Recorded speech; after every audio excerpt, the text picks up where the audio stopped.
I'm Ann Simmons in the newsroom of the Los Angeles Times. Not surprisingly, last week's killing rampage in Isla Vista triggered renewed debate about gun violence, the mental health of America's youth, and whether there were warning signs that could have helped prevent the tragedy. But what was surprising to some people was that it also sparked a conversation about male privilege. The Los Angeles Times' columnist, Robin Abcarian, has picked up on this issue and joins me to discuss it.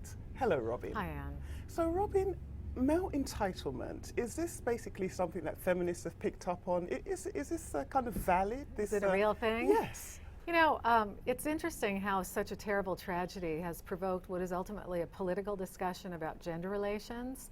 But I think this young man's manifesto was so full of grievance against women, against men who have had successful sexual relationships with women, and a sense that it was his due to have any woman that he wanted. And this, of course, struck people as so over the top and crazy, and also symptomatic of a larger question in the culture, which is, why do men at any stage feel that they're entitled to access to women's bodies without treating women like fully formed human beings, which this kid apparently was unable to conceive of. But you say, you know, men in general. I understand that this actually triggered or created a hashtag.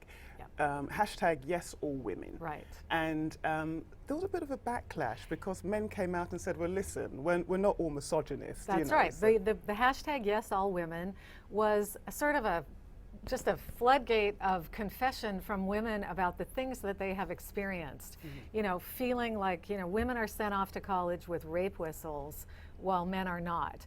Right. Women who have to take extra care walking down a street to be safe. Women who are told by some random stranger walking down the street, hey, why aren't you smiling? You know, it's a sort of invasion of boundaries of women that men do not experience. Well, of course, enlightened men responded with the hashtag not all men. And that's true. Right. Not all men are rapists, not all men are sexist. Of course that's true, but that wasn't the issue.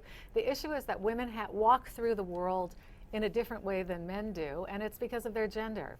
Now, to what extent does this actually speak to the larger conversation, the larger dialogue about female subjugation and inequality? Well, I'm not sure subjugation is such a great word when we're talking about, you know, American women particularly. It's a great word when you use it about Nigerian schoolgirls who have been abducted by Islamist extremists. But we see, for example, in our culture, Hillary Clinton's probably running for president in 2016. So the attacks on her age and her looks and her health have already started. Why? Because she's a woman.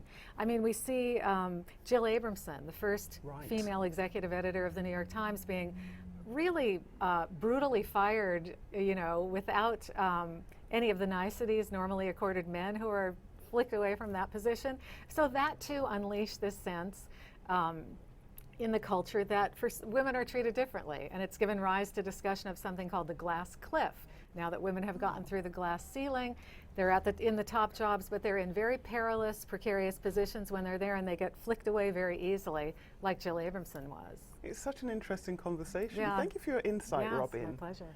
For more on this story and others, please visit latimes.com and follow us on Twitter @LATimes.